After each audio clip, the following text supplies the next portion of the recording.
You can also use materials as a UV image maps or images to actually control the factor of a object.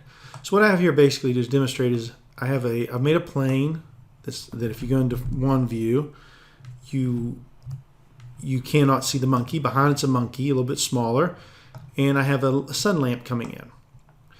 On the monkey, I've just done a diffuse color. So if I go into front view and I hit rendered, I just see a wall. I see no Suzanne. Z a couple times, get out of there. If I go to wireframe, you see Suzanne. All right, so let's go ahead and there's just a basic orange. There's a basic orange material to Suzanne here. All right, so what we want to do is we want to go over to our split our windows again, windows again, and then we want to go into UV image editor. All right, so let's go ahead and select let's select our plane again. Let's go into front view, and on this one you can actually put, if you do you have to go into edit mode. So if you go into edit mode, you can hit U, and if you're in front orthogonal view, you can either do project from view, or you can actually just do a simple unwrap. So if I do a simple unwrap, it'll make a square that matches up with this. All right, so let's go ahead, and what I'm going to do this time I will go into I'll open a folder that I'd made previously in Photoshop, and this one was called Black and White Factor. And you can see I just made a squiggly line here on the on a canvas, on a 1024 by 1024 canvas, I believe. All right, so once we have that loaded up, let's go ahead over to our node editor. Let's go ahead and add a new material. This is with this selected. Let's go ahead and go into object mode. It doesn't really matter, but let's go into object mode. So right here I have a basic diffuse material. So let's go ahead and change this color. That was orange, so let's make this one a blue. And now if I hit render, I just have a blue with an orange Suzanne. Just a plain old. All right, so let's go ahead and hit Z a couple times, go into here. Now let's go ahead and hit Shift A, and let's go down to our shaders. Let's add a mix shader, and Shift A, and let's add another shader, and let's add a transparent shader. And we'll put this in the bottom. All right, so now if I would go over here and hit rendered, now you just get a semi-transparent. You know, if I go all the way to 1, it's completely transparent. If I go down to 0, it's completely opaque. You know, and the default setting's 0.5, so it actually gives us a half diffuse, half transparent. But see, maybe you don't want, maybe you just want it to be in certain places opaque, and some places you want it to be transparent. This is where we can use our factor.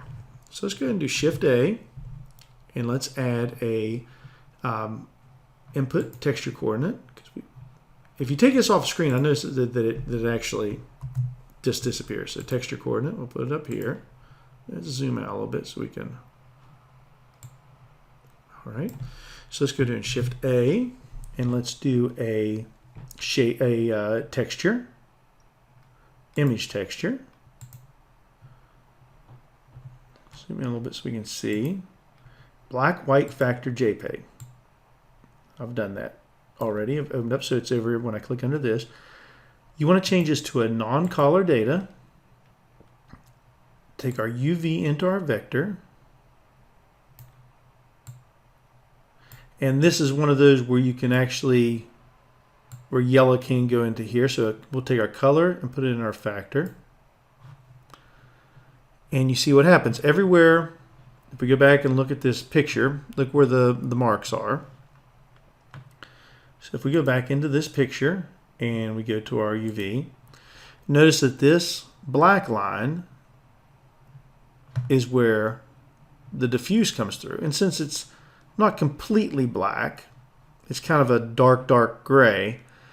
The closer to black you get, the more it'll take the first node. The closer to white you get, the more it'll take the second node. So you can see here we just kind of made a see-through there. Well, say we wanted this to be the opposite. So if we go to node editor, again, we can actually just switch these two out. And if you grab here and left click and pull it off till it turns yellow and put it in the other node, the other one will automatically snap in. And there we go. Everywhere is white is, now we can switch these around. Everywhere that is white takes on the properties of the first node, the top node. Everywhere black takes on the properties of the bottom node. So now you basically you controlled the factor by doing this. And this can be, another thing you have to do is sometimes you can think that you can actually use a series of nodes. And that's what makes this so nice. So let's go ahead and, what if I did Shift A and I did a mix node? I did a shader, mix shader, put that there. And then I did another one and did Shift A and I did a shader, mix shader. And I'm sorry, get rid of that. Did Shift A and I did a glossy shader. Put that down here. So if I plug that into the bottom one, what I'm now getting is, so if I take this all the way to 1, I'm getting the top shader. Notice how I'm getting in like a mirror on that side. And on this side I'm not getting reflection because the Suzanne's behind. So if I take this all the way down to 0, I end up with all the top shader. So what I can do is I can make it look like a plastic screen in front of him by just changing this to 0.1. So now it's kind of a little bit of plasticky reflection. But now, because I've put these in the right order, what it does first is it takes that plane and it says we'll make it semi-glossy like plastic through a mix shader. And then I take that mix shader and put it in here and then apply an image texture to say which parts are the semi. My first one I say which one's diffuse, how much diffuse and how much glossy. Then the second one I say how much glossy, how much transparent. But then with the picture I've taken the factor and said only make it transparent here and only make it transparent there. So that's another way you can control with black and white photos. Control transparency. You can control how places where it's more reflective, where things are, and it's just making a series of nodes. And it's kind of fun to do these when you finally get used to it and over the fact that you're just hooking boxes up together. So the other thing is, if you look here at this material node, you have this where it says displacement. This can also be controlled using mapping. So let's go ahead and let's hit Shift A and let's do a texture and let's just do a brick texture. There's some settings here. We're not going to fool with any of these. These are something you can play with later. How much squash, how much frequency. But look what happens when we take this factor and plug it into displacement. You end up with a brick texture on your, and these are called displacement maps. They have a little bit of depth to them. You know, if you get them right at a right angle, they have no depth. But if you look at them from an angle, they kind of trick your eye into thinking there is some kind of depth there. Now these can be controlled, Shift A. If I take a math converter and I plug that over top. Now, so we put gray to gray, and then I change this to a multiply. So what this is doing is saying whatever this is outputting, multiply it by 0.5 and then do it. So if I go to 1, see how it's a much stronger. If I go to 0.1, enter, see how it's a much weaker. It's not as strong of a look, so it softens the displacement.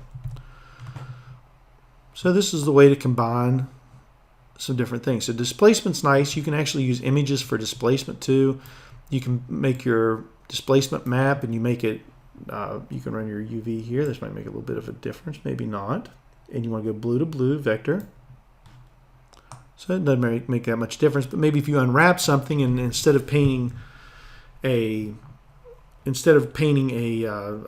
color map on it, like how we made Suzanne with the blue eyes and the white, blue and the white eyes and the skin and everything, you can go through and paint a black and white picture of the depth and all that, and then just do your UV and use that as your image texture, just like you would here with non-color data. This image texture, you can control the bump with that. So you can get some pretty neat things if you just practice with a few different settings.